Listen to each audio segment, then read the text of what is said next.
Oregon Territory. The British had controlled Canada, and the U.S. controlled below Canada. The 5440 or fight line was where they would split Oregon country. The term 5440 or fight referred to how northern non-slave owners wanted to fight for all of the Oregon Territory, since the South would get New Mexico, and so the North wanted Oregon country.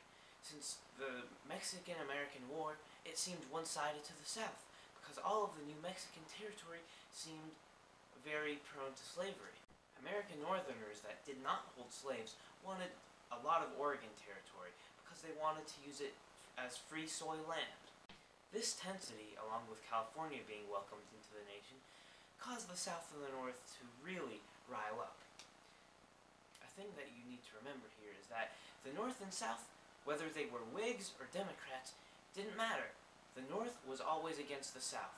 They voted on sectional lines, not party lines, but if you were below that line, if you were in a slave state, you would vote one way, and if you were in the North, you would vote another way. Political party did not matter at this point. Popular sovereignty was where each state could decide whether they would become a slave state or a free state. The South made it so that they would decide once they became an actual state, as 60,000 people. This was so they could import slaves into the state and make it a slave state. Make slavery part of the tradition. This concept of popular sovereignty was used in the New Mexico territories and other territories won by the Mexican-American War. The Treaty of Guadalupe Hidalgo gave America all of the Mexican lands. New Mexico, Texas, and California. And in compensation, President Polk paid $15 million. Polk didn't want to seem like a tyrant. However, the winning of this war was not gold on a silver platter. It caused much friction between the North and the South. Why? Oh, because of slavery. Slavery is the big issue here. We're very unhappy with the balance of slavery. The South wanted more slave states, and the North wanted less slave states. In the North, there was even a Free Soil Party, which wanted to abolish slavery altogether. The reason why the South and the North wanted slavery, or no slavery, was because of the Senate ballot. If there was one more free state than there was a slave state, it would upset the Senate ballot. Why does the South even want slaves?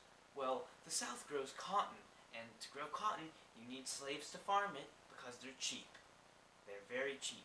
Now the North, why don't they want slaves? Well, they're manufacturers. They don't need slaves. The Compromise of 1850 tried to straighten out some ties with the North and the South to reduce the friction between them.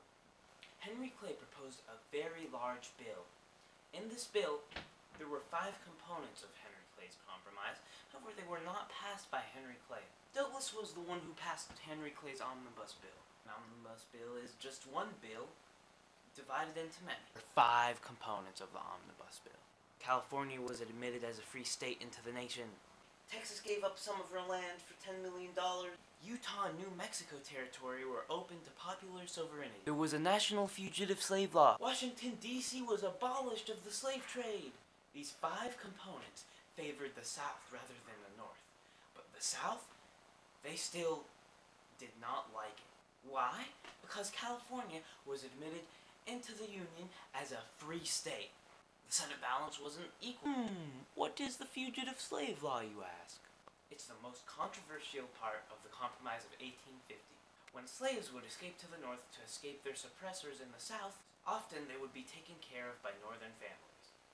The North thought at this point that slavery was unethical.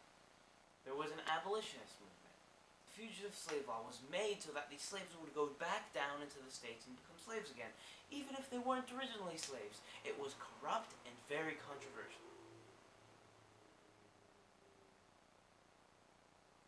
Pretty much a white man would go in court, and if he testified that this black was originally a slave, he would get sent to the South, or he would be sent to prison. Blacks didn't have trial by jury. They couldn't even testify to defend themselves. All it took was one white person.